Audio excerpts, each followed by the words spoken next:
Oiês! Olá, pessoal, tudo bem com vocês de casa? Tudo Como é bom? que foi a semana? Aqui a semana foi ótima. Bom, vocês estão vendo que nós duas do mesmo lado significa convidado. Tem convidado Tem convidado. hoje. Mas antes de apresentar o nosso convidado, Isabel... Fala aí. Não, eu quero que você fala aquele nosso mantra. Gente, então, a gente combinou, depois dos 10 mil, que a gente vai partir agora para os 15 mil, certo?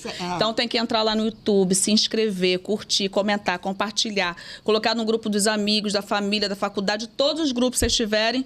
Coloca aí o Simples Assim, o pessoal dá uma olhadinha e vê o conteúdo que a gente tá fazendo para vocês. É isso, mas tem notícia boa também, E hein? outra coisa, não sejam preguiçosos que olha só os cortes no TikTok, no Instagram. Ah, sim. Ou no Shorts. Vai lá ver o programa inteiro. O programa inteiro sempre é divertido. Dá para ver em 2 vezes, devagarinho. Hã? Tá cozinhando, tá lavando uma roupa, tá no trânsito, bota lá o programa tá no inteiro pra ônibus, tá indo ver, trabalhar. Tá no ônibus, bota lá um fonezinho para não atrapalhar o vizinho do lado e vai vendo o programa Mas inteiro. tem novidade. Porque o programa, galera, esta semana deu 10 mil horas de visualização. Que maravilha! E graças a vocês, né, pessoal, que estão aí em casa e estão ajudando a gente aí no Simples Assim. Então, nos incentivando, porque até o Gustavo, sabe, o Gustavo aqui da produtora, ele sempre fala, vocês precisam botar mais conteúdo pessoal, vocês precisam colocar... Ele fala pra mim isso. Eu até tô colocando, tenho me arriscado aí em algumas coisas, mas aí eu penso que eu não sou a Virgínia, sabe? Ainda bem. Ainda bem, né? Então, a gente fala de outros conteúdos, a gente fala de assuntos que às vezes não são muito simpáticos, mas são necessários, né, Sim, Isabel? sim. E mesmo assim, galera, vocês estão dando uma resposta pra gente que está sendo muitíssimo boa. Cara, tô, assim, deveras orgulhosa. Você não tá, amiga? Acho que faz parte da entrega também, né, Sandra? Que a gente prepara o programa com tanto carinho pro pessoal de casa e tenta, sempre que é possível, trazer um convidado para estar falando dos temas ou estar se aprofundando nas pesquisas para a gente estar comentando os assuntos aqui mais relevantes de comportamento, política, dia a dia da nossa cidade, dos estados aí do Brasil afora. Então, acho que isso também é uma resposta que o pessoal está dando por conta desse trabalho. É isso. Agradecer a vocês mais uma vez, né, pessoal? E aproveitando a deixa, apresenta aí nosso convidado. O nosso convidado é nosso amigo, conhecemos eles há muito tempo, então o papo vai ser super agradável. E a gente vai tratar de um assunto bem bacana com ele, que acho que vai interessar muito a vocês, né? Ele é advogado, vou deixar o nome por último, que é mais difícil. Ele é advogado, ele é mestre e doutor em ciência política e ele é professor universitário. Não vou falar quais as cadeiras, que são muitas que ele atua, mas é o Gabriel Zigelkou Guimarães. Nossa, falou certo? Falou certo? Muito bom. Eu não sei. Fala, Gabriel. Bem-vindo, Gabriel. Bem-vindo. Acertei aqui ou não? No Simples Assim. Tá certo. Tô certinho. Tá certinho? Opa! Muito bom. É que às vezes, sabe o que a Isabel faz? Vou contar pra vocês. Tu vai me entregar? Tanto ela quanto eu. É que às vezes quando tem alguma pronúncia de algum idioma assim, a gente fica horas no tradutor do Google ensaiando para falar certo. Mas hoje você acertou de primeira. Não, porque eu tenho outra técnica, né? Mas eu não vou, né? Não vou falar, não vou entregar.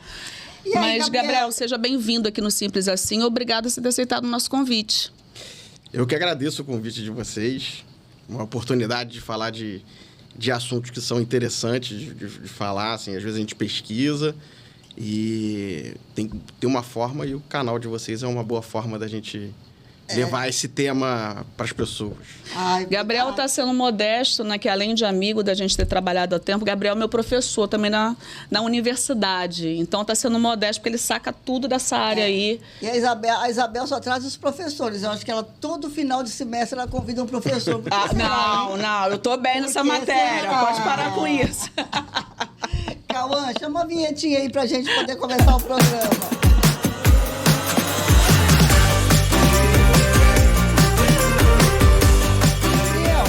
O nosso programa de hoje é sobre o cenário do empreendedorismo no Brasil. Porque a gente tem acompanhado e visto muito esse debate, né? O que é ser empreendedor, o que é ser microempreendedor individual, o que é ter liberdade para ter o seu próprio negócio. E agora também com essa discussão do 6x1, enfim...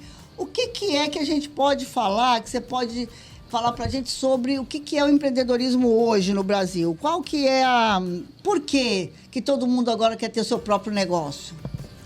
Eu acho que são dois caminhos que levam essa discussão. Assim, uma é de uma mudança do mercado de trabalho. Então, não tem mais aqueles modelos de empregos antigos, de carteira assinada, desse tipo de funcionamento, onde as pessoas entravam numa empresa, ficavam 20 anos, esse tipo de trabalho... Uma carreira, inclusive, Isso. crescendo. Esse tipo de trabalho já não existe mais. Então, naturalmente, as gerações que já vêm surgindo com essa mudança de mercado, começam a buscar uma nova forma de trabalhar. E essa nova forma de trabalhar, ela já não é mais buscando ter a carteira assinada, ter um empregador.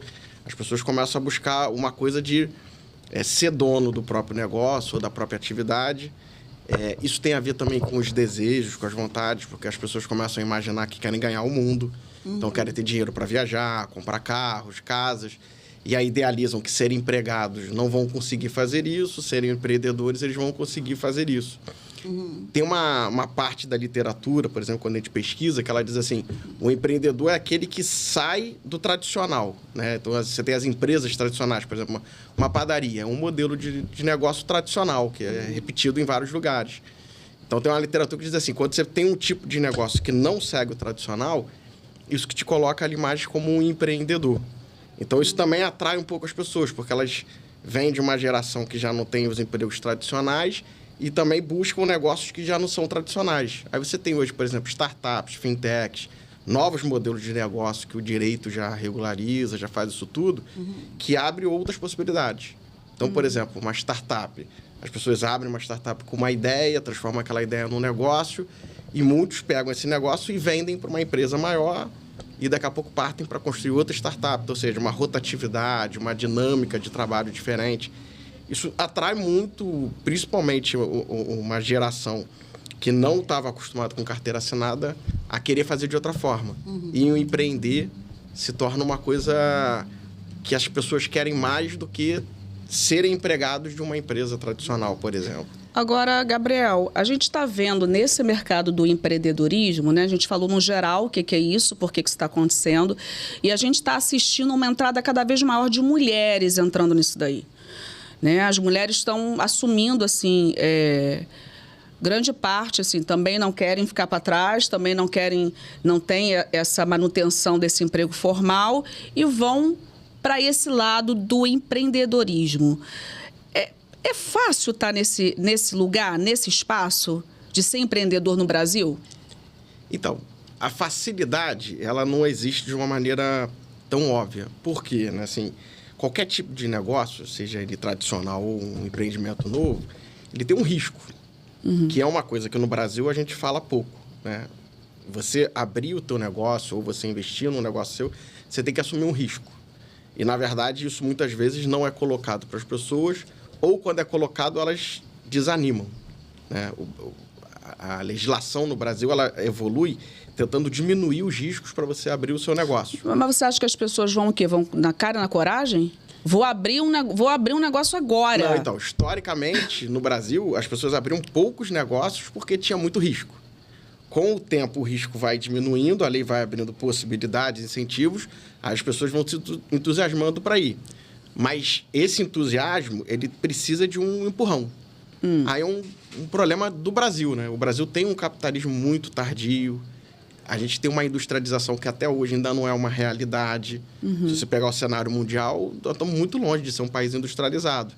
Então, a gente ainda tem muita cara de um país, né, que era preso aos latifúndios, preso a um modelo de vida e de negócio que tinha ali o dono da terra. Hoje, você, para industrializar e fazer de outra forma, você tem que abrir o horizonte para que as pessoas desapeguem dessa forma do passado e construam uma nova forma. Como a forma do passado era sempre conduzida por homens, donos das terras, as mulheres sempre foram incentivadas a não estar na condução dos negócios. Então, qual era o lugar dela? Cuidar da casa, cuidar da criança. Vai trabalhar fora, vai ser doméstica, vai trabalhar na limpeza da empresa, vai ser copeira. Né? Nunca numa posição de assumir o negócio e conduzir o negócio.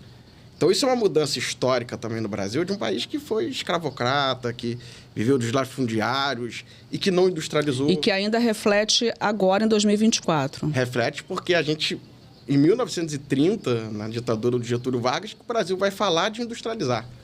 Então, ou seja, a Inglaterra já tinha 2 séculos fazendo isso, a gente começando a falar. Em 2024, você ainda tem isso, assim, a gente continua exportando mais matéria-prima, né? E quando ela é exportada, ela é transformada, ou seja, a indústria de transformação está lá fora, não está aqui dentro. Então, o que o Brasil faz? Planta e exporta ou tem indústria de serviço. Sim. Então, a industrialização ainda é uma necessidade que a gente precisa incentivar, porque um país, para ser desenvolvido, precisa de industrialização, de tecnologia, de inovação. E quando você faz isso, você abre o mercado para uma possibilidade de pessoas participarem que hoje não existem. Historicamente, elas ficaram à margem desse processo. À margem do processo. Você estava falando em startups e tal, que é como você tem um projeto, cria uma nova forma de fazer alguma coisa, uma nova tecnologia para atender a uma necessidade e tal.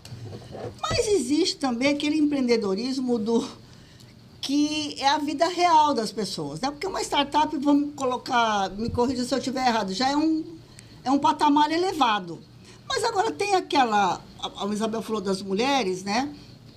Tem aquela mulher que quer vender doce, bolo, que quer abrir um negócio de beleza, de massagem, de fazer unha, vestuário, cabelo, quer vender roupa, tá certo? Um homem que quer fazer algum tipo de serviço, como ter uma mecânica, como... Enfim, alguma coisa nesse sentido. E aí eu também, pesquisando para falar um pouco sobre esse assunto, a gente detectou que esses microempreendedores desempenham um papel importante naquela economia real do país. Então, aí, como é que, por exemplo, eu estava ouvindo você falar sobre a questão da industrialização, da reforma agrária que a gente não fez, né? Que os países capitalistas desenvolvidos, todos fizeram reforma agrária, só no Brasil que reforma agrária é coisa de comunista, né? No mundo inteiro, reforma agrária é coisa de capitalista mesmo, né? Sempre foi, né? Mas só aqui para ver o tanto que a gente é atrasado, né? Mas então a gente estava falando um pouco disso, mas e aquela coisa menor? Porque a gente criou, se não me engano, há uns 10 anos, 15 anos atrás, o microempreendedor individual. Isso, o MEI. Foi o MEI, né? Inclusive para legalizar essa função que já existia de fato. Como é que isso interfere na economia? Por exemplo, quando a gente estuda no direito digital, no empreendedorismo digital, tem uma lógica que funciona assim: nem todo negócio se encaixa no mundo digital. Você pode usar as ferramentas tecnológicas para potencializar negócios que não estão no mundo digital. Então é isso. Às vezes tem aquela pessoa que faz o doce no bairro dela. Se ela abrir um e-commerce, por exemplo, ela não consegue nem produzir para vender tanto bolo ou tanto doce. Exatamente. Mas ela pode usar a tecnologia dentro do bairro dela, por exemplo, para potencializar. Então, ela pode ter o Pix, a maquininha do cartão, ela pode ter um site, uma rede social, ela pode ter alguma coisa que potencialize ela. WhatsApp. Mas, em vez dela vender por meio digital, ela só vende no meio físico. Que é importante também, porque não adianta só vender em escala no mundo digital. Ali dentro do bairro, você tem necessidades da vida real que casa com vários comércios e com várias possibilidades de serviços que podem existir. E você vai movimentando ali a tua comunidade, na verdade, né? Mas isso impacta ou não impacta na economia? Impacta muito. Qual é a linha que muitas vezes as pessoas usam? Esse comércio local é uma coisa artesanal ou atrasada. Não é. Ele pode ser inovador tanto quanto o que está no digital. E tem que ser incentivado a ser. A grande questão é que, assim, essa economia local, ela tem uma capacidade de gerar renda para as famílias, Sim. Tem uma capacidade de gerar emprego, tem capacidade de gerar novos negócios. Então, por exemplo, alguém que consegue construir em casa, fabricar bolos e doces, ele pode comprar toda a matéria-prima de uma venda que é também no próprio bairro. Então, você consegue circular a própria economia no bairro, gerar riquezas para as pessoas e para a localidade, e ali eu posso, de uma maneira que...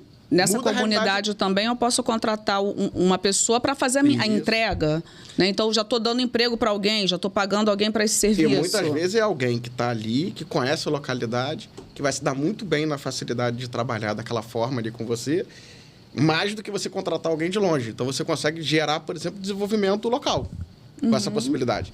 E o MEI cumpre esse papel. O Brasil, dessa forma histórica que a gente falou, era um país da informalidade. Então, o MEI ele vem para você tirar essas pessoas da informalidade. O que não torna elas necessariamente, por exemplo, nos empresários. A gente não chega a dizer que o MEI é um empresário. Ele tem CNPJ, tem um negócio dele e tudo, mas ele entra numa possibilidade de proteção. Então, por exemplo, faz doce todos os dias. Vamos supor que num dia teve uma tendinite, machucou a mão, alguma coisa.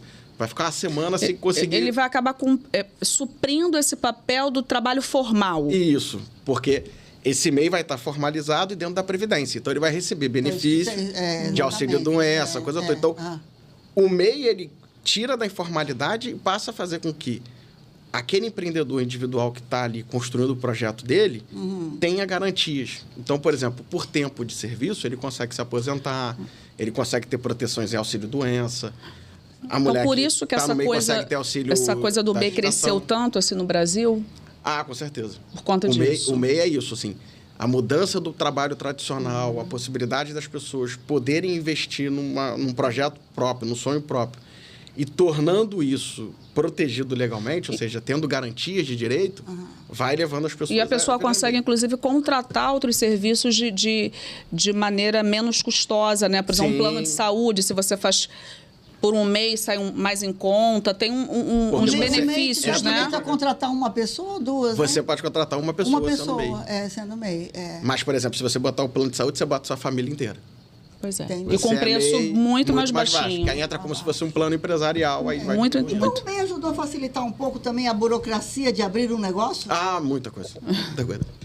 Porque, na verdade, acontece. O MEI, você faz todo ele na internet.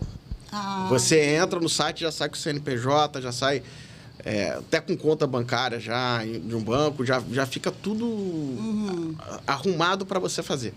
E como ele é simplificado agora, isso é até uma alteração que a Lei de Liberdade Econômica foi ajudando até outras empresas também, você sai até com alvará, dependendo de onde que você vai produzir, já sai até com alvará de uma vez só. Se você tiver que produzir alguma coisa que precisa da vigilância sanitária, aí vai ter que ter uma visita da vigilância sanitária, vai ter que tirar alguma autorização. Mas dependendo do que você for fazer, você já sai até com alvará. Então, ou seja, na internet você prepara tudo e você já está ali formalizado como um MEI. E isso desburocratiza, acaba aquele monte de taxa. Porque quando a gente ajuda, por exemplo, alguém a regularizar uma empresa limitada, uma sociedade anônima, aí tem uma complexidade maior. As limitadas são menos complexas, mas...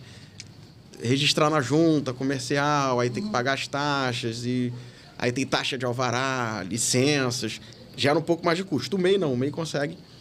Eu queria voltar nesse assunto das mulheres. A gente vê que realmente as mulheres estão entrando nesse mercado do empreendedorismo, que a palavra é grande, né? Mas talvez incentivadas por essa coisa de não ter o trabalho formal, por isso que a gente estava falando antes, o sonho de conquistar as coisas mais rapidamente, né? Porque, às vezes, a pessoa não quer ficar lá um mês inteiro para ganhar um salário mínimo e ela acha que ela criando um negócio, inovando de alguma forma, ela vai conseguir. E hoje, existem vários estudos e pesquisas e tal, são mais de 10 milhões de mulheres, são donas de negócio, né? Como é que você vê essa entrada da mulher nesse mercado de trabalho? Tem uma experiência profissional que eu vivi com uma mulher em Duque de Caxias, advogando para ela, que ela tinha uma cozinha, cozinhava com o marido e vendia quentinhas. E aí, numa dessas mutirões que o Sebrae foi conversando e formalizando as pessoas, ela virou MEI. E aí ela virou MEI e contratou a vizinha dela, que esporadicamente ajudava ela a fazer Acabou que isso terminou na justiça e ela, na época, eu fui assistir ela na audiência e ela dizia muito assim para mim: eu só quis fazer tudo certo. Só quis fazer tudo certo. Me pediram para fazer tudo certo, eu fiz tudo certo. E quando a moça dizia que tinha direito a receber, ela falava assim para mim: mas eu pago, eu só não tenho o dinheiro que ela quer que eu pague. Porque tudo que eu acordei com ela, eu cumpri. Sim. Aí ela falou: eu não sabia que eu tinha que assinar carteira, recolher fundo de garantia, fazer um monte de coisa. Ela não teve... Essas orientações. Mas ela não se colocava na posição de que a pessoa estava errada. Ela dizia assim: eu só não tenho dinheiro para pagar isso tudo. Então, uma das coisas que eu acho que eu estou colocando esse exemplo que eu acho interessante quando a gente vê mulheres no mercado de trabalho, que muitas vezes quando a gente advoga para homens, principalmente nas relações de trabalho, eles estão sempre preocupados com o lucro que eles têm ou com o lucro que eles perdem. E muitas vezes quando você advoga para mulheres empreendedoras que estão na posição de réus, elas não se colocam na posição de enfrentamento, elas se colocam na posição só daquilo que é possível. Eu estou entendendo você, só não tenho dinheiro para pagar agora tudo, mas eu estou te entendendo, isso mesmo. E eu acho que isso é um sintoma histórico nosso de vivência. Quando as mulheres começam a assumir o posto de conduzir... De liderança. Elas têm uma preocupação de que tudo esteja pelo menos correto. Sim. Não é que todo mundo esteja bem, mas todo mundo esteja correto. Está correto. E muitas vezes, quando a gente advoga para algumas empresas que são conduzidas por homens, não estou dizendo que que eles são maus, nada disso, mas muitas vezes tem um perfil mais de... porque eu ajudei dando trabalho. Você acha que às vezes está fazendo um favor, né, para a pessoa. E a gente tem que corrigir, porque você não ajudou ninguém. Você não ajudou assinou ninguém. A carteira, ele e a pessoa contribuiu para o seu negócio ali também, né?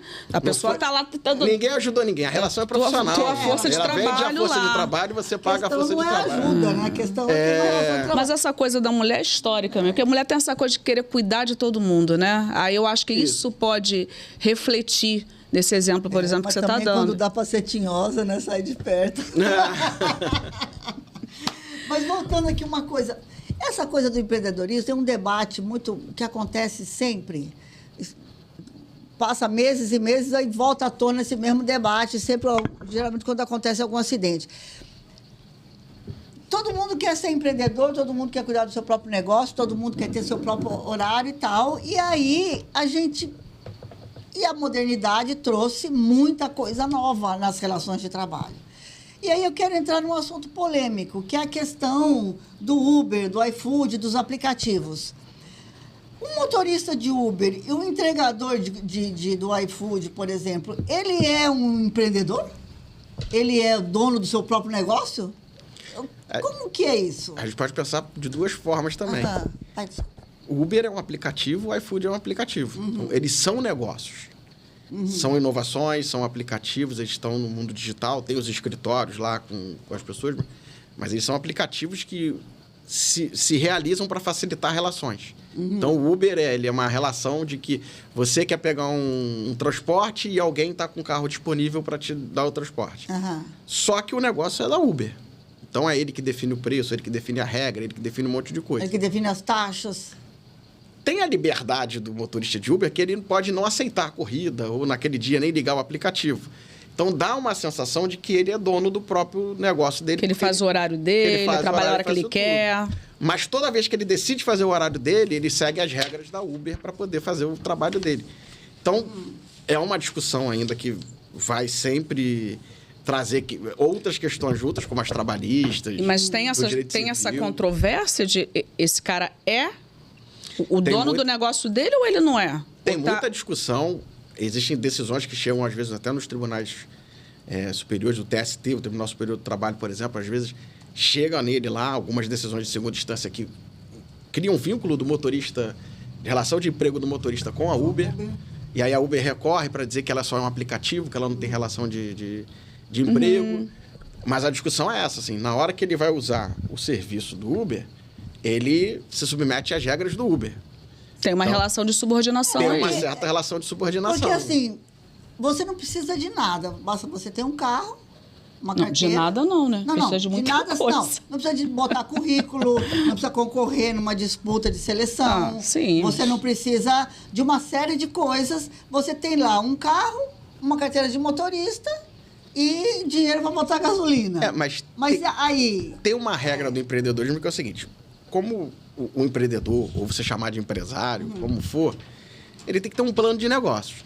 Você tem que estabelecer um plano de negócio. E um plano de negócio você nunca estabelece para o mês seguinte. Você estabelece uns 2 anos, 3 anos de plano de negócio. E no plano de negócio você vai estabelecer várias coisas. Dentre elas, quanto você quer receber.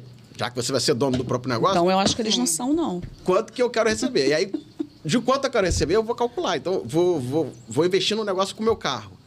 Você já sabe que ao longo do tempo vai ter que trocar pneu, vai ter que trocar óleo, vai ter que fazer revisão, pode bater com o carro, você vai ter que parar com o carro, ter um carro reserva. Pode acontecer pode ter várias coisas que você tem que botar na conta de que você vai ter com o carro. A gente falou agora mesmo da Previdência, que o MEI oferece segurança. No caso, ele também tem que botar na conta se ele ficar doente, se acontecer alguma coisa. E aí tem os impostos. Ele vai pagar ISS, vai ter um monte de coisa que ele vai ter que fazer. Quando você faz isso, você tem que chegar numa formação de preço para o seu negócio dar certo em 3 anos. Quando você dirige um Uber, na verdade, você pula todas essas fases. Você não faz plano de negócio, você não calcula 3 anos de investimento, você não faz nada disso. Você só baixa o aplicativo, vai e quer receber no final da corrida. Então, na verdade, assim, não é um processo de empreendimento, não é um processo de investimento. Né? Investir num negócio requer um planejamento que o Uber não faz. Ele só baixa o aplicativo e dirige o carro. Eu acho, no fundo, assim, do fundo da minha superficialidade, do entendimento, que é o seguinte: se fizer um plano de negócio, o cara não entra no Uber, eu acho. Não entra. Se ele fizer um plano de negócio, ver depreciação do carro, o tempo que ele vai trabalhar, enfim, ele não entra. Por isso que quando as pessoas falam que o Uber é um empreendedor, ou o iFood, o entregador do iFood é um empreendedor, se a gente for para dentro da seara do direito empresarial ali, do que uma empresa precisa ter juridicamente, a única coisa que tem é que no direito do trabalho não vai vincular como funcionário. Não vai ser empregado. Agora, quando você tem esses processos todos de cálculo, de pensamento, se você pegar economistas, engenheiros de produção e calcular com eles a depreciação do carro, o uso do carro, possíveis consequências do uso do carro. Tem gente, por exemplo, que aluga carro para dirigir como Uber. Nossa, ainda tem que pagar o aluguel. Faz essa conta, né? O aluguel do mês você tem que todo trabalhar do carro, muito. Você recebeu. Aqui tem um nome bonito. Você tem que trabalhar muito para isso. Tem um nome bonito para esses aplicativos. De madrugada. Que é economia compartilhada. Eu acho que assim... É economia compartilhada? Esse nome é bonito. Eu vi lá na pesquisa que eu fiz na inteligência artificial, que você não gosta de usar. Meu Deus do céu. Ela falou, gente. Gente, eu uso inteligência artificial. Eu ainda... Mas tem gente que resiste. Mas eu tô resistindo um pouco. Economia compartilhada. Eu falei, gente, que economia compartilhada? Porque não é compartilhada, né? Não é compartilhada. Mas, por exemplo, se você pegar o iFood, por exemplo, ele é um aplicativo que ele tenta te oferecer uma variada opção de serviço, que vai muito além de você escolher a comida ou de você ser um entregador. Se você, por exemplo, tiver uma padaria e se inscrever no Uber, no iFood, ou até no Uber Entrega, ou no iFood, ele vai te dar uma opção de você construir uma conta digital que ele faz a administração digital do seu negócio. Então, ou seja, o iFood, ele faz a gerência do seu negócio, o tratamento de dados do seu negócio, ou seja, ele trata os dados dos seus clientes que te procuram pelo seu aplicativo, faz toda a ligação e no final do mês ele só transfere o dinheiro para você. Então, ele te vende como facilidade. Eu faço a gerência para você, você tem a conta eu cuido de tudo para você. Você gerencia aqui através do meu aplicativo todo o seu negócio e no final do mês a gente transfere o dinheiro. Gente, nem sabia disso. O que você não percebe é que ele vai tratar todos os dados, ele vai multiplicar os clientes dele. Todos os seus dados. Ele vai saber tudo da sua empresa. Ainda tem esse negócio dos dados, gente. Então, mas assim, ele não está mentindo para ninguém. Ele está te oferecendo serviço. Ele está te oferecendo serviço. É tal do golpe, né? Cai quem quer, né? Só não vou dizer que é golpe, porque não é um golpe. Não é um golpe. É uma opção que você tem. Mas na hora dele vender ninguém está mentindo, ninguém está mentindo. Mas na hora de você vender o serviço, o que acontece? Todo mundo que vende só alegria, né? Eu tinha uma pessoa que eu advoguei, que ele tinha uma hamburgueria, que ele dizia assim, quando eu vendo pelo iFood, ele é meu sócio. Porque o preço do hambúrguer eu tenho que jogar lá em cima para vender pelo iFood. E aí eu perguntei para ele, falei, por que você continua? Porque o lado bom do meu sócio é que ele faz eu chegar em pessoas que eu não chego se eu não estiver nele. Então, tem pessoas que o iFood alcança. Entendi. E aí aumenta a venda dele, a visibilidade dele. Então, ele prefere isso e está expandindo, vamos dizer assim, com clientes. O que ele fez no plano de negócio dele? Ele ficou, acho que 6, 8 meses com o iFood. Depois disso, ele começou a ter clientes que passaram a frequentar ele por causa do iFood e ele passou a ter o próprio aplicativo dele. Ele contratou uma pessoa para fazer o próprio aplicativo dele e ele manteve o iFood. Ele falou, eu vou tentando trocar. Eu continuo fazendo o iFood continua sendo meu sócio, mas eu vou tentando ter os meus clientes que vêm e ter a chance de também ter um crescimento dentro do que ele criou ali. Falando, não é um golpe por causa disso. Ele usa o iFood também para dentro do plano de negócio dele para evoluir, para crescer. Tem uma outra coisa que tanto o iFood quanto o Uber, quanto todos esses aplicativos vendem essa facilidade para o parceiro de negócio, que você pode fazer o seu próprio horário, você tem flexibilidade de trabalhar, você trabalha quando você quiser e tal. Mas isso também é uma... Enfim, se eu não trabalhar X horas, eu não vou ganhar aquilo que eu preciso. tem uma outra dificuldade. Então não é bem assim. Assim, quando a gente está falando só de relações de trabalho, relações empresariais, existe uma lógica para a gente imaginar de que eu faço meu horário de trabalho e trabalho a hora que eu quero. Mas depende com que você trabalha. Porque se a gente for pegar, por exemplo, lá no direito do consumidor, tem prazos que você tem que entregar os produtos ou serviços, tem formas que você anuncia que você tem que cumprir a forma. Então, imagina que você ofereceu um produto na internet, te procuraram para comprar e você não tem como virar para a pessoa e falar: hoje eu não estou trabalhando, não. Amanhã eu... Não, você... Está escrito aqui que eu pode ligar a qualquer momento. Então, você precisa cumprir a oferta. O direito tem várias combinações que a gente observa para isso. Assim, trabalhar a hora que quer por uma lógica pessoal daquilo de como você quer ter a tua vida. Mas a partir do momento que você coloca um produto ou um serviço à disposição do consumidor, você vai ter que observar também que o consumidor tem direito. Você não pode virar com o consumidor, oferecer para ele uma coisa e ferir o direito dele porque você quer.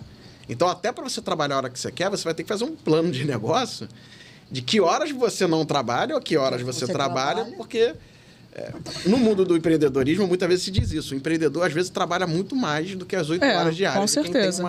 Agora, Gabriel, essa história de ter uma empresa, né? Eu não sei se é assim. No mundo digital, eu vendo roupa, chego lá e abro o meu Instagram, o pessoal vende muito agora assim, né?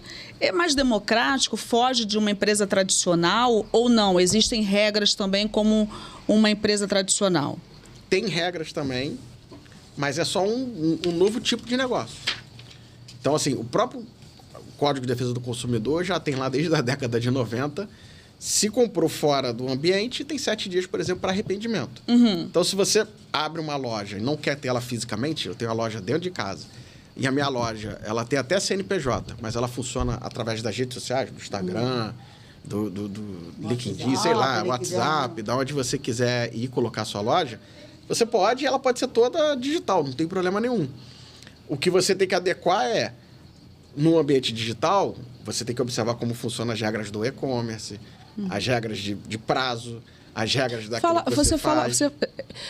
Assim, queria que você explicasse mais, de forma mais esmiuçada, que você está falando assim, e-commerce, startup, o pessoal de casa entender o que é e-commerce, que o nome é bonito. Site para vender. O e-commerce é você fazer a venda especialista explicar, vai. É você fazer a venda num ambiente online. Então, existe um decreto no Brasil, e-commerce. Eu não vou agora lembrar de cabeça, vou ficar na falta com isso, que ele regulamenta como que funciona. Então, se você vai fazer vendas online, tem um regramento ali nesse decreto federal que diz que tudo que você vai ter que fazer. Então, por exemplo, tem que ter a forma de falar com um ser humano. Você não pode ter só o ambiente da inteligência artificial. Você vai ter aquele chat para poder o cara tirar dúvida ou reclamações. Você tem que ter ferramentas para que a pessoa possa reclamar, que a própria inteligência artificial também reconheça. Vou dar um exemplo. Você, domingo, meia-noite, você não vai falar com ninguém. Pega um telefone, entra num site e compra uma camisa. A inteligência artificial vai fazer com que aquela camisa saia do estoque, apareça em algum lugar, vai entrar numa cadeia que a empresa vai ter que ter para que ela... Pode não ter nenhum ser humano ali observando aquilo, mas se a camisa não chegar ou chegar com defeito, você tem que ter um ser humano para atender quando alguém vai reclamar. Olha, a camisa chegou, tá rasgada, a camisa chegou, não foi que eu comprei. Isso são regras que quem se coloca para vender no online tem que seguir. Tem algumas lojas virtuais que já entram em contato, né, via WhatsApp, quando você coloca seu telefone, para depois monitorar se você está recebendo o produto, se você recebeu, o que você acha, como é que foi, né? Já existe isso, né? Na relação empresarial, quando você, o e-commerce, está vendendo, a entrega do produto é sua responsabilidade. E, na maioria das vezes, quem entrega o produto é uma empresa terceirizada. Então, é uma ferramenta que ele tem de relação direta com o consumidor para ter certeza que aquela empresa terceirizada está entregando. Sim. Entregou no prazo correto. No prazo certo. E aí, por exemplo, o Uber Encomenda faz isso às vezes. Ele faz a entrega. Também. Aí, se você reclamar com o Uber, ele diz, eu sou só um aplicativo... Eu só faço a entrega. É a intermediação. Então, a pessoa que faz a entrega tem que estar prestando atenção. Chegou, como foi comprar. Esses dias eu usei um site, ele colocou assim, se não chegar até o dia tal, Isso. você recebe, sei lá, um bônus de X reais. Ele dá o prazo máximo de entrega. E agora você já entra, já tem assim, ative o cupom de desconto. Falei, gente, eu só quero olhar. Né? Eu não consigo olhar. E aí, tem outra coisa. Eu vou lá e curto. Às vezes eu nem comprei. Eu curti uma blusa, um vestido. Gente, aquilo aparece o tempo inteiro pra mim. É porque os dados são tratados. É isso, as Big Techs são as novas petroleiras. Aqueles dados que o iFood pegou dele lá só de um restaurante, as Big Tech pegam no mundo todo, de todo mundo. Gente, e começa a aparecer várias outras lojas com aquela... A rede social é um aplicativo que também é uma empresa. É também um negócio com finalidade lucrativa. E a literatura toda do jeito digital diz isso, né? Você não paga para ter um aplicativo, porque você é o objeto à venda. São os seus dados. Nossa, que doideira isso. Que também não é nenhum crime, nenhum problema.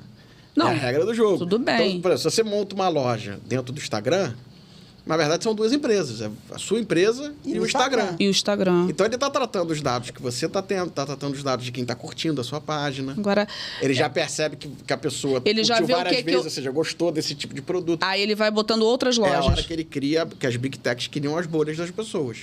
E aí aquilo só fica aparecendo para mim o tempo inteiro até eu comprar. Porque é uma coisa que olha... Ele vai jogar... eles ficam assim, gente. Ele vai criar o seu comportamento para jogar naquilo que você compra, naquilo que você gosta politicamente, naquilo que você gosta de... Parece aquela propaganda que a gente via quando era criança, que parecia que estava hipnotizando as crianças. Compre batom, compre batom. É para comprar aquilo de qualquer forma. Você falou que as Big Techs são as novas petroleiras. O que você quer dizer com isso? Disserte sobre esse assunto. Desculpa, gente. Foi não. Os maiores negócios do mundo hoje são as Big Techs. Elas hoje têm capacidade de tratar dados e de fazer dinheiro maiores do que as petroleiras. As petroleiras têm Isso é uma loucura. Isso é uma loucura. O produto está saindo da terra para ir para... Mas tem produto, para né? virar alguma coisa. As Big Techs estão tratando todos os nossos dados. Então, é o nosso comportamento. Quando a gente compra, quando a gente vende, quando a gente vota, quando a gente assiste partida. Faz uma análise do teu um raio-x de você, né? Eu, por exemplo, sou torcedor do Fluminense. Se eu abrir qualquer aplicativo meu, já tem o símbolo do Fluminense, porque todas elas já me localizam. Então, assim, ele não vai ficar me enviando mensagens sobre o que está acontecendo com o Flamengo. Ele já me manda o que está acontecendo com o Fluminense. Aí já vem junto a loja que vende material esportivo do Fluminense, que vende outro material esportivo só de futebol. Tem isso, assim, você tem como inabilitar em alguns lugares os seus dados. Mas, naturalmente, vão sendo tratados. Mas em qualquer lugar, às vezes me irrita isso, em qualquer lugar que você entra, e você às vezes só quer observar, só quer ver, você já tem que botar seu dado, seu CPF, aí várias vezes eu saio. Isso, então. Mas aí, se você não coloca, você também não consegue ter acesso. Então, essa é a evolução agora da inteligência artificial com proteção de dados. A inteligência artificial... ela é uma ferramenta boa que tem que ser boa. Mas tudo aquilo que é uma ferramenta boa que tem que ser boa, que consegue expandir muito, pode ser utilizada de outras formas. Igual o átomo. A ideia de você ter proteção de dados, que a Europa já tem, o Brasil começou a ter há pouco tempo. Com a lei, né? É uma ideia até de você já conseguir fazer com que a sua privacidade não seja dada de qualquer forma. Sim. Já que o negócio das Big Techs é a sua privacidade, ele tem que pagar por isso ou tem que te perguntar se você permite isso. Sim. Então, a ideia de consentimento são ideias novas que agora vão mudando e obrigando que essas empresas tenham que pedir seu consentimento. Posso tratar seus dados para isso? Posso fazer com essas finalidades? Se você não souber a finalidade, você pode se recusar. Não quero. A ideia é evoluir para isso. Você só entra numa rede social se você tiver a possibilidade de dar o consentimento. Hoje... você aceita a política de privacidade pura com tudo que vem lá dentro. Se você não aceitar, você não monta a sua página. Mas nosso caso, por exemplo, a gente teve um problema com um desses aplicativos, e aí você quer saber, por que a gente está tendo esse problema? Feriu as nossas regras. Que regra? Qual item da regra? Eles não falam. Não falam. Simplesmente Mas acabou. quando você gerou sua página, você aceitou uma política de privacidade. Que Sim, era uma política de regras também. Era um contrato enorme. Então. Se Só você que eles não voltar falam- lá, mas se você voltar lá para ler, você vai encontrar lá pequenininho as palavras dizendo Bem pequenininho. Que Porque ele daí pode aí fazer. se ele puder falar, não, você descumpriu a regra X, parágrafo Y, Eles não sei falam. do que, tal. É essa a regra que Não, eles descumpriram. então. Eles não falam. porque é genérico. É genérico. O Então, de- assim, o debate você da tem inteligência 60 artificial- páginas lá, e aí você... Mas, afinal, o que eu... Pra mim, até corrigir, não fazer mais aquela... Descumprir Isso. aquele item, entendeu? Mas eles não dizem. É porque, na verdade, é isso. Assim, muitas vezes é colocado de forma genérica. Aham. Então, para sair do genérico, na verdade, é isso. Assim, você tem que dar o consentimento daquilo que você concorda e do que você não concorda. Daquilo que você entende, daquilo que ele está colocando também, que é a regra dele. Porque, por exemplo, hoje em dia está se responsabilizando muito as redes sociais por aquilo que as pessoas postam. O STF já está discutindo se o artigo 19 do Marco Civil é constitucional ou inconstitucional, que é a responsabilização das redes sociais sobre determinados posts que são feitos, conteúdos que são realizados. Para ele se eximir muitas vezes da responsabilidade dele, genericamente ele já diz que você violou a regra dele. Sem precisar te discriminar qual é a regra que você É claro, ele não tem essa obrigação. Fugimos do nosso assunto, mas tá legal. Não fugimos, mas eu queria perguntar uma Eu coisa. queria só perguntar uma coisinha antes. Ué, mas eu ia perguntar. Deixa eu perguntar primeiro. Deixa. Pergunta. Por exemplo, não existe a possibilidade, eu me senti, um exemplo, né? Eu me senti, não gostei que ele não falou que item que eu posso contratar um advogado e o advogado ir atrás para saber o que é? Ou e isso tem um fim? Ou esse advogado vai ficar procurando um contato no Brasil, vai atrás do escritório, vai achar não sei o quê, eles vão continuar sendo genéricos? A legislação que vale no mundo palpável vale também no ambiente mundo digital. Aham. Algumas se adequam com algumas relações, mas, por exemplo, o direito de petição da Constituição vale também para o ambiente digital. Então, assim, é óbvio que aquilo que você acha que fere seu direito, você pode ir atrás. Pelo Marco Civil, pela proteção de dados e várias outras legislações, por exemplo, essas Big Techs todas, para funcionar no Brasil, tem que ter escritório no Brasil. Tem que ter alguém que responda pela empresa, porque a legislação brasileira diz que os dados que são tratados de brasileiros, ou quando os brasileiros estão consumindo aquilo dali, você tem que ter representação da empresa no país. Então, assim, quando você acha que está com algum direito sendo ferido, tem mecanismos de se buscar resolver isso. Às vezes é isso, a controvérsia de uma coisa feriu nossa regra. Qual regra? Que nunca me foi dito que regra é essa. Tem uma obrigação aí na relação, porque vira uma relação até mesmo civil ou de consumidor, dependendo da situação do caso concreto. Então, todas as regras do direito civil, do consumidor e de várias outras regras, tem que ter uma clareza entre as partes. Então, você tem que me dizer o que foi que aconteceu. A minha pergunta é o seguinte, é verdade, porque quando as pessoas começaram a falar isso, todo mundo falava assim, palhaçada, gente, não é possível isso. Falamos de um assunto aqui, por exemplo, Fluminense, e pelo amor de Deus, não vai aparecer Fluminense para mim não, hein? Flamengo. E aí começa a aparecer um monte de coisa aqui para mim. Isso é verdade? Ou é mito? Tem um pouquinho de mito nisso. Tem?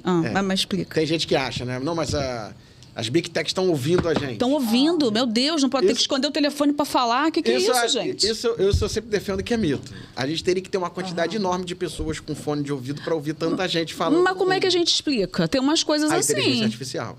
A inteligência artificial tem uma capacidade enorme, porque assim... Não é à toa que eu não estou usando esse negócio ainda, gente. Não, mas não é à toa isso, hein? É uma ferramenta boa. Ela só tem que ser sempre... Ela tem que ser sempre atualizada. Não, eu resisto um pouco. Olha, você tem um cartão do banco com um chip?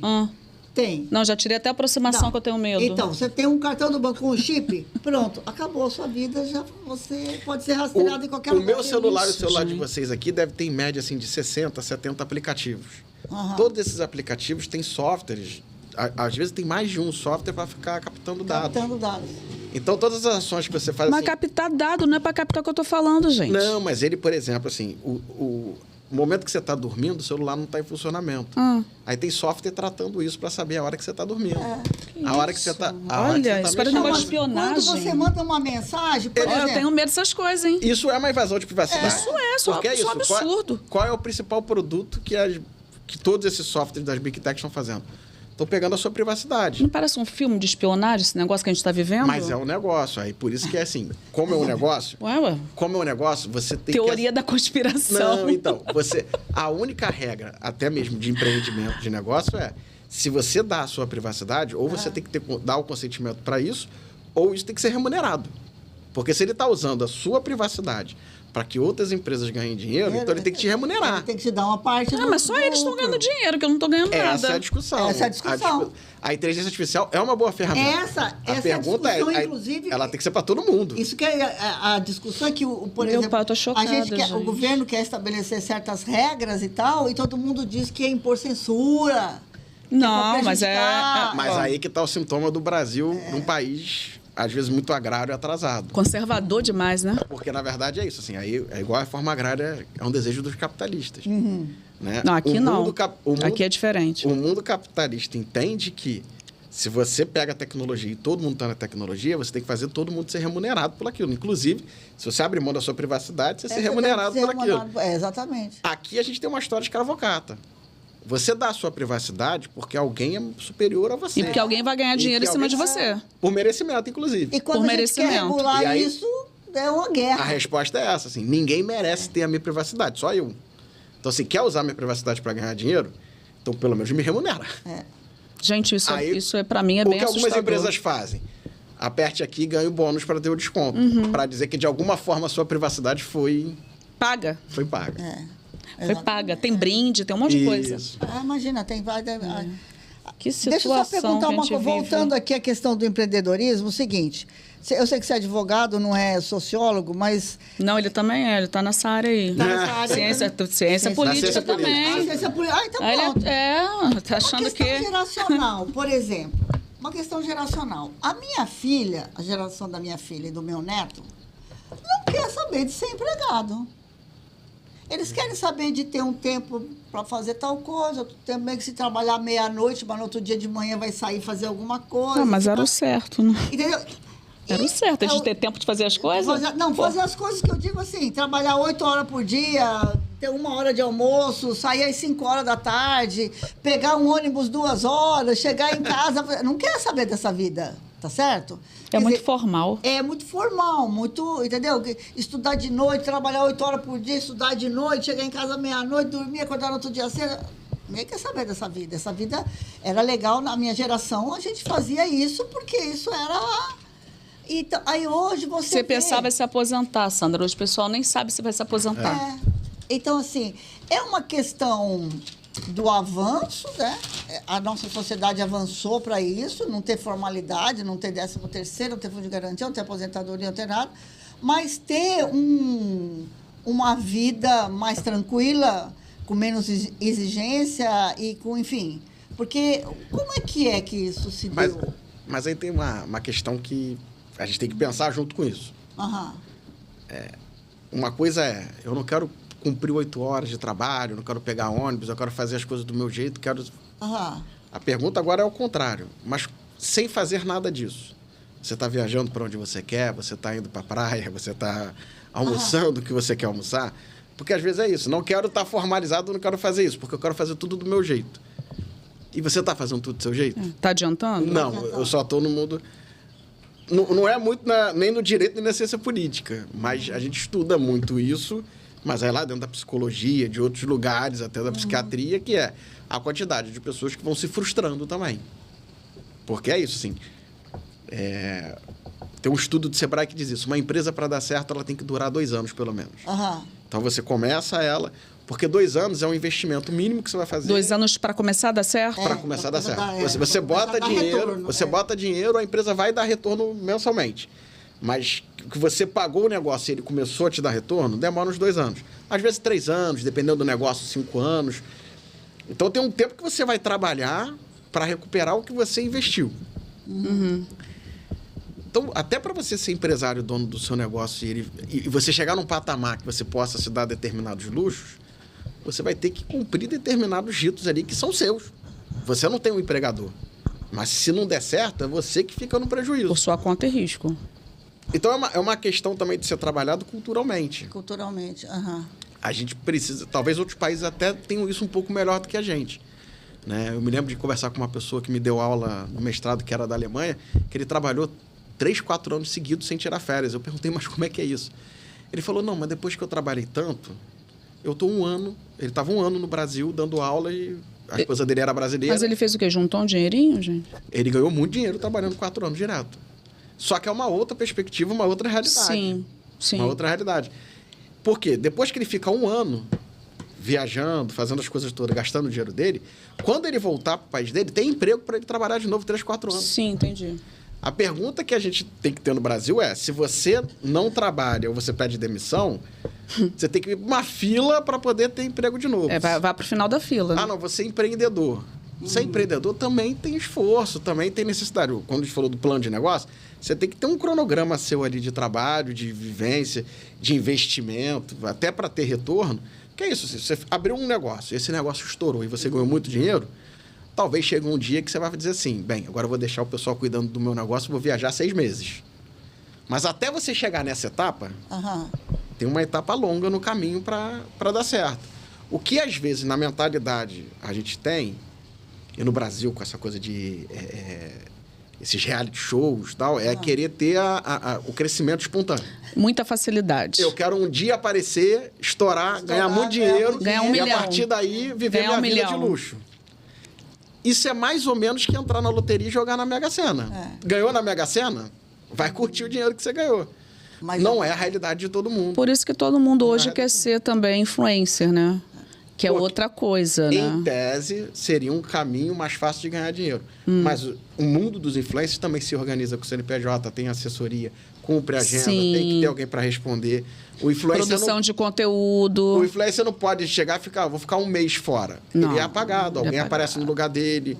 Ele vira um modelo de negócio que tem que ser mantido. Ele é o próprio negócio, né? Ele é o próprio negócio. Mas você sabe que eu estava vendo também, você estava falando, que eu vou ficar 4 anos, vou trabalhar, ganhar muito dinheiro, depois vou ficar de férias. Eu estava aqui pensando que eu vi uma pesquisa... Não, eu não aguento, não. 4 anos sem férias, eu não aguento. Você estava falando o negócio das mulheres, né? Eu vou falar um negócio aqui. Você sabe que tem... desculpa. Que a vida para as mulheres, ela não é muito fácil. Nunca foi, né, Sandra? Nunca Desde foi. Quando é? A Isabel até estava falando aqui para a mulher que começou, que que né, a gente tem certas dificuldades, o mercado é mais difícil e tal. Aí, muita gente, sabe, acaba falando assim, não, se ela vem elas de novo com aquele mimimi, coisa de mulher, feminista, não sei o quê, sempre a mesma coisa, todo mundo tem as mesmas oportunidades, só não faz quem não quer. Sabe que tem esse discurso, né? Sim. É bem difícil. Aí, quando você se depara com um número mesmo, a pesquisa, uma coisa científica, você fica, assim, um pouco... E eu quero aproveitar nesse programa que a gente está falando sobre isso. Tem uma pesquisa aqui, Isabel, eu até mandei o link para você, de mulheres empreendedoras. O que acontece com as mulheres empreendedoras quando vão pegar empréstimo? Para começar o negócio delas? Para começar um negócio ou para botar capital de giro potencializar o negócio. Potencializar seu negócio, enfim... Eu me surpreendi, vou falar para você por quê. Porque mulheres as instituições financeiras cobram mais juros de mulheres do que de homens. Eu fiquei impressionada com esse dado, é uma pesquisa do Sebrae. Eu fiquei impressionada com esse dado porque eu achava que era assim, tem juro, eu juro. Tá certo? É para todo mundo. Eu nunca imaginei que... Juro mesmo, e olha que eu acho que eu sou uma pessoa sabida, hein? Olha que eu acho que eu sou uma pessoa que sei das coisas. E não é só isso, não. A diferença é bem grande, assim. Por ano, 40% juros para as mulheres, né? E para os homens, 36,8%, que é a pesquisa, né? Esse dado aí do Sebrae está apontando. Isso no geral, Isabel. Contando no Brasil. Mas no Rio de Janeiro, vou falar para você quanto que é. No Rio de Janeiro, 47,96%... Não, eu perdi aqui o dado do Rio de Janeiro. Mas no Rio de Janeiro é muito maior... Aqui, o recorte do Rio de Janeiro. Enquanto a taxa média paga pelos pequenos negócios ficou em 47,96%, das mulheres ficou 60,49%. Tem uma questão que é o seguinte, os juros, na verdade... De 46 para 60, é muita coisa. Os juros, na verdade, precede a gente... 60, na verdade, com MEI, né, eu acho. A gente falar de uma outra coisa antes, que é o seguinte, o crédito, ele hoje... há um tempo atrás, né? Ele estava quase 52% do PIB era crédito no mercado para que o mercado funcionasse. Então, ou seja, você não tira dinheiro do bolso, pega o crédito com alguma financeira e usa aquele crédito para alavancar os negócios. Empresas ganham muito dinheiro pegando crédito, depois pagando aquele crédito. Só que acontece, o crédito é uma relação de contrato. Então, ele muitas vezes não se submete nem ao Código de Defesa do Consumidor. É uma relação civil, ou seja, pressupõe que os dois lados estão em pé de igualdade. E aí, o que acontece? Quem dá o crédito usa aquilo como objeto de negócio. Qual é o meu negócio? Emprestar dinheiro, dar crédito para alguém transformar aquilo. Como ali ninguém está na relação fim, não entra de Código de Defesa do Consumidor. O que acontece nessa hora? A Isabel me procura, você me procura. Eu dou crédito. Na hora que você diz assim, eu quero montar uma casa. Eu preciso de R$500 mil. Você me empresta R$500 mil para eu montar a casa? Eu vou começar a te perguntar assim, você tem como dar alguma garantia para R$500 mil? Como é que vai funcionar esse dinheiro? Qual é a tua renda mensal, tal? Qual é a desculpa de quem dá o crédito? Essa pergunta eu faço para você, eu faço para a Isabel. As respostas são diferentes. Quando as respostas são diferentes, eu vou fazer contratos diferentes. Isso, em tese, seria a resposta de um banco para dizer por que ele dá esses créditos diferentes. Mas qual é o dado que a gente tem que trabalhar disso daí? Como está bem colocado aí, de empresas sai por um valor, condição de mulheres que estão empreendendo sai outro. Porque, na verdade, quem está dando o crédito está colocando que as mulheres têm uma zona de risco maior. Pois é, mas a pesquisa... Mas qual seria essa zona de risco? Ele está achando que a inadimplência, por ser mulher, será maior do que Mas na pesquisa... Mas seria o contrário, né, gente? Na pesquisa diz o seguinte, que a média de inadimplência das mulheres é 7,6, dos homens é 7,1, praticamente a mesma. É mesmo. Então, mas aí, há pouco tempo atrás, teve um CEO que falou isso, né? A mulher, quando vira CEO, fica masculinizada. Meu Deus, que doideira. Qual é a ideia de boa parte do mercado de crédito? Né? Ela vai agir como homem, é isso? Os homens são quem conduz os negócios. A mulher, quando conduz o negócio, é como se fosse uma aventura. Mas, o Gabriel... não fosse palpável os conduzidos por homem. Essa pesquisa do Sebrae, ela também fala dessa questão do preconceito de gênero, né? Mas eu acho porque não existe nenhuma... Não tem nada que vai sustentar essa especulação de que se você oferecer empréstimo para as mulheres, que isso seria uma transação financeira de risco. Então, se a gente pegar, assim, o capitalismo como sistema, ele, na verdade, não vive com nenhum preconceito. A regra seria única. Você tem condição de ter o crédito, eu vou te dar o crédito. Mas aí seriam as condições objetivas. Você tem capacidade de se endividar? Eu te dou o crédito. O que acontece? Tem um elemento subjetivo que, principalmente no Brasil, se coloca, que é isso. Você quer o crédito para quê? Você tem experiência nisso que você vai fazer? Mas qual é o tamanho do alcance? Aí tem uma coisa subjetiva de perguntas seriam uma justificativa para esse aumento dos juros, das taxas de juros. Essas perguntas... Isso, então, essas perguntas, elas fogem da ideia do capitalismo de dar o crédito. Claro. Porque, na verdade, você começa a fazer um julgamento pessoal.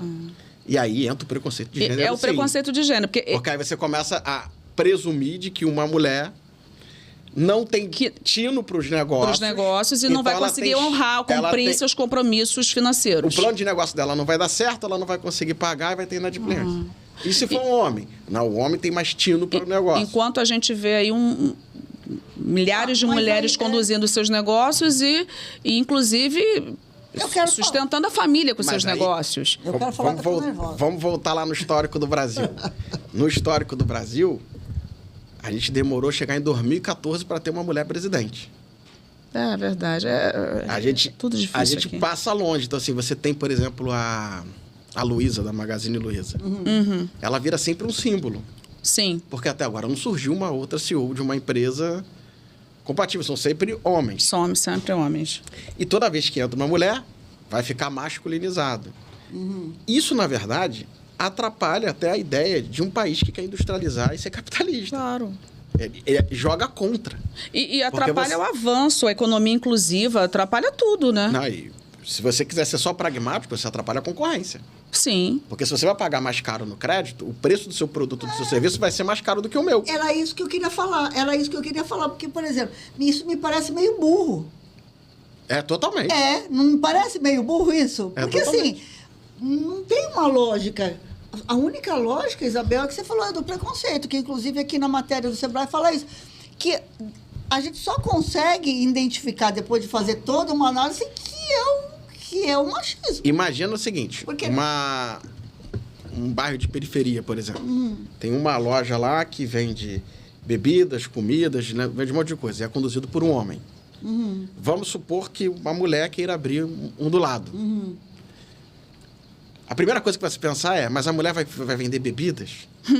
Como se vender bebidas fosse um assunto masculino. Não, a gente não pode nem sentar no bar para tomar uma cerveja. Então. Né? Que aí já é falada. Agora vamos pensar... É falado, é ótimo. É que a minha avó falava isso, é falada, vai ficar falada. Vamos pensar agora pragmaticamente para efeito de desenvolvimento, de capitalismo, de consumo. Se ele tem uma loja aqui e ela abre uma loja aqui e eles têm crédito em pé de igualdade, vai ser pela criatividade, vai ser pela promoção do momento, vai ser por várias coisas. Exatamente. E um concorrendo com o outro, que é a lógica do capitalismo. Sim. A concorrência Inclusive, vai fazer é bom... com que melhore para o consumidor. Claro. Eles vão melhorar a qualidade, melhorar isso tudo. Agora, se eu tenho crédito com facilidade por ser homem e ela vai ter um crédito mais caro, eu já saio na frente, porque ela vai ter que perder muito para poder chegar onde eu estou. Exatamente. E que é aquela coisa das oportunidades. Eu vou falar aqui Essa pesquisa também é um estudo inédito do Sebrae, né? Usaram aí uns dados do Banco Central para falar dessa questão de financiamento com mulheres. Olha só, a taxa... Isso é uma ótima contradição para os bancos.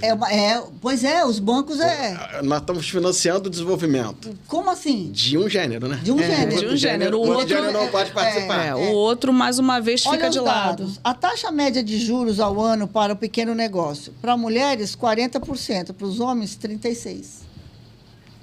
A taxa média de inadimplência, já falei para vocês, 7,6% das mulheres, 7,1% dos homens, ou seja, praticamente a mesma. Taxa média no cartão, olha, do cartão de crédito é um absurdo. O cartão de crédito de taxa de juros para a mulher, sabe quanto está? 188%. Para os homens, 136%. Meu Deus.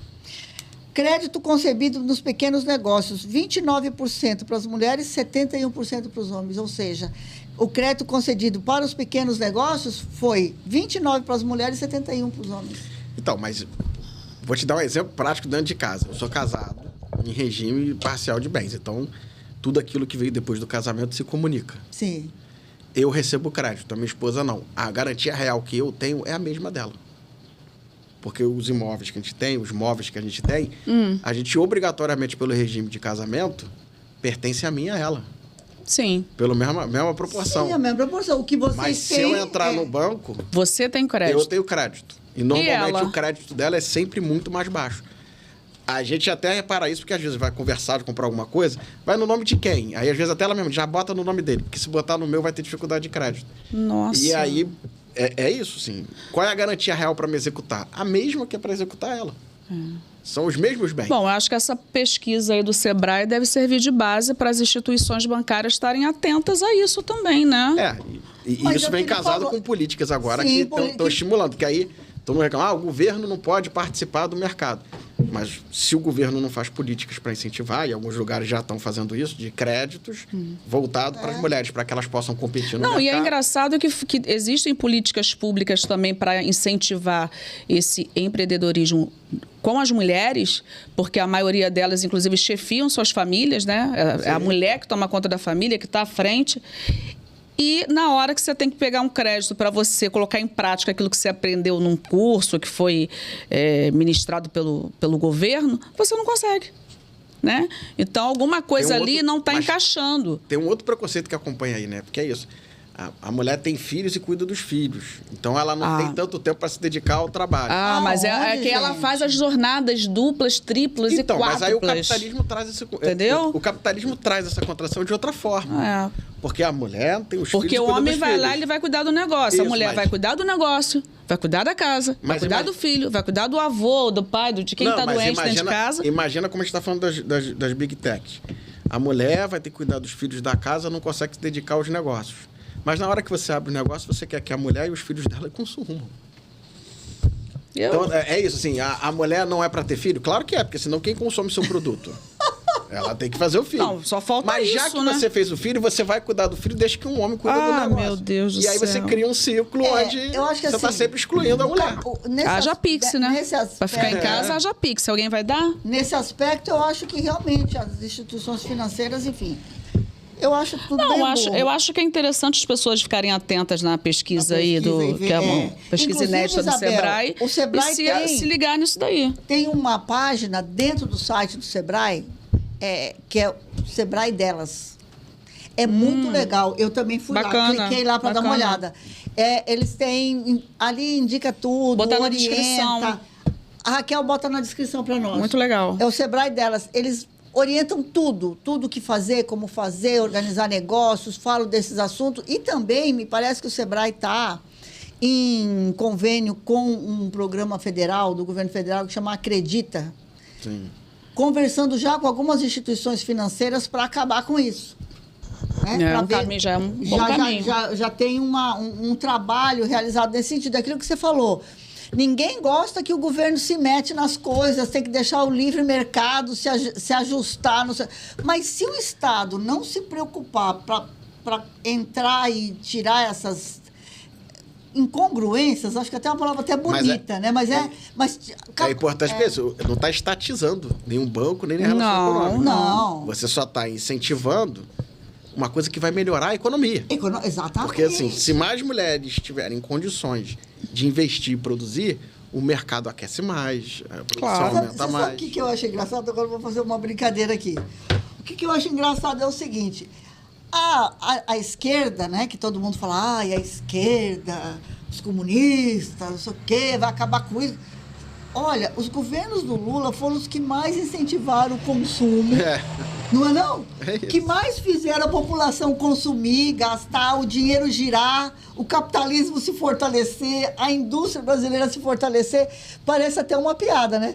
E os governos de direita sempre fazendo com que a coisa fique retrocedendo. É, do o ponto de conservadorismo, vista, né, que foi falado Então, aqui. é muito engraçado. Mas aí é a lógica da desigualdade, né? Tem aqueles que nasceram para viver do dinheiro, tem aqueles que precisam trabalhar para fazer com que outros possam viver do Fiquem dinheiro. mais ricos. E Os que fiquem mais ricos. essa contradição existe sempre. Só que, voltando lá no começo, o Brasil é um país que, para desenvolver, precisa das empresas individuais, do microempreendedor. A gente não tem uma industrialização com capacidade de fazer isso para o país todo. Então, a gente precisa que isso aconteça. Para desenvolver, não tem jeito. O Estado precisa ajudar com linhas de crédito para que os bancos possam democratizar e todo mundo possa produzir e participar do mercado. É verdade. Que é a forma que a gente tem de superar um pouco a desigualdade. Agora eu queria fazer uma pergunta pro Gabriel. Não sei se a gente está caminhando aqui para o nosso final. Nosso final, Isabel. Mas eu quero fazer uma perguntinha. Cauã, quanto tempo já foi, Cauã? Eu quero fazer uma perguntinha 1h10? pro Gabriel. 1h10, você já falou, Isabel. O que eu já falei? Não fiz nem a pergunta. O programa Não, peraí. já deu 1h10. Você queria fazer 40 minutos. Ela fala essas coisas que eu falo. Não é pra você falar isso. Gabriel, você já abriu ou quis abrir um negócio? Já Já abriu? tive experiência. Eu tenho um escritório de advocacia. A OAB não deixa chamar de empresa. Né? Porque não fala que é empresa. Mas é um negócio. É um Eu tô negócio. aprendendo que não é empresa. E eu esses dias fiquei Mas tranquilo, porque o Felipe Santa Cruz, que foi presidente da OAB Nacional, já falou isso. Todo escritório é um negócio. Não é uma empresa, mas é um negócio. Então, não estou cometendo nenhum impropério.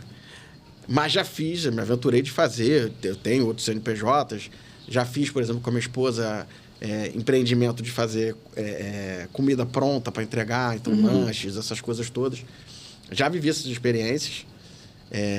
Vivo outras experiências. Então, assim, eu quis não só entender de direito empresarial, eu quis viver o mundo empresarial vivenciar. para poder até entender isso tudo, plano de negócio, como é que funciona essas relações de crédito, relação de crédito do Banco Central com os bancos. Eu fui atrás de entender isso tudo, até por conta disso. Eu tô dentro da geração que precisa correr atrás de produzir. E eu acredito muito nisso. Não é só o que eu sonho. É aquilo que eu preciso construir para chegar nesse sonho. É interessante. Bom, Eu também já abri um monte, já fechei um monte. Mas no direito empresarial, tem, em todos os livros de direito empresarial diz isso. As empresas são que nem as pessoas. Elas nascem, crescem e falecem. Outras nascem, mas nem crescem. Porque aí não quer dizer que a gente vai morrer, mas que a gente muda, quer fazer outra coisa da vida, vai fazer outra coisa. E as empresas são isso também. Por isso que as pessoas abrem empresa, elas dão certo, vendem a empresa, ou fecham a empresa. É uma coisa dinâmica, né? E é uma necessidade do mercado. O mercado precisa que empresas abram, precisam que empresas fechem, precisam que empresas venham a falir, entrar em recuperação judicial. Isso tudo o mercado precisa. Ele não pode parar de existir. Acho que eu vou ter essa matéria no próximo semestre. Não quero nem falar. Gente, olha, prazer ter você aqui, Gabriel, ter conversado com a gente sobre esses assuntos que, aparentemente, eles são tão, assim, difíceis, mas acho que a gente conseguiu conversar de uma forma bacana. Tava agradecer. Com medo também, porque é um assunto tão árido, assim, às vezes, e hoje a gente conseguiu dar um... agradecer você ter aceitado o nosso convite aqui.